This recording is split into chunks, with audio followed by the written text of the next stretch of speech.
మన పక్క రాష్ట్రం అయినటువంటి మనో తెలుగు రాష్ట్రం ఈ కళాకారుల పట్ల, ఈ సినిమాల పట్ల వాళ్ళని ఉత్సాహపరిచే దాని విధానంలో కొంచెం వెనకంజ వేసే ఉందనుకుంటున్నాను. కాబట్టి సినిమా వాళ్ళకి అతి దగ్గరగా ఉన్నటువంటి ముఖ్యమంత్రి గారు నారా చంద్రబాబు నాయుడు గారు, ఆయన కూడా దీన్ని ఇన్స్పిరేషన్గా తీసుకుని మరింత ప్రోత్సహిస్తే కనుక మీరు ఇచ్చే ఉత్సాహంతో ఎంతోమంది యంగ్స్టర్స్ ఈ రోజున మరిన్ని సినిమాలు చేస్తారు. ఆ సినిమా రెవెన్యూ కూడా మనకి కంట్రిబ్యూట్ అవుతుంది మన స్టేట్ ఎకానమీకి.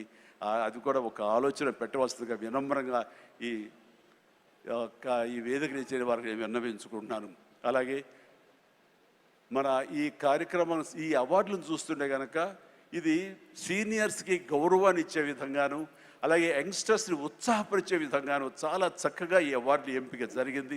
దాని కానీ ప్రత్యేకించి మన జ్యూరీ కమిటీకి కానీ, ఈ అవార్డుల కమిటీ సభ్యులకి ప్రతి ఒక్కరికి నా హృదయపూర్వక అభినందనలు తెలియజేస్తున్నాను.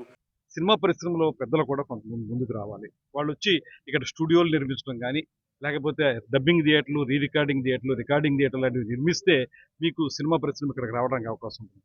షూటింగ్లు జరుగుతున్నాయి కానీ మౌలిక సదుపాయాల కల్పన లేకపోవడం వల్ల కొంచెం ఇబ్బంది అవుతుంది.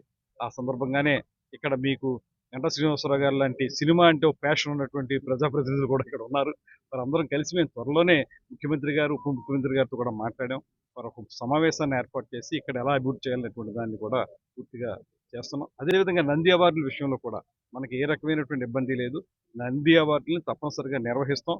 అయితే మనకి గతంలో ఉన్నటువంటి పరిస్థితి, మధ్యలో 19 నుంచి 24లో ఉన్నటువంటి విధానం, వీటిలన్నింటినీ సమీక్షించుకుని ఒక పూర్వం నుంచి ఉన్నటువంటి వాటికి ఇవ్వాలా, లేకపోతే ఇప్పుడు కొత్తగా ప్రారంభించాలనేటువంటి దాని మీద కొంచెం కసరత్తు జరుగుతుంది.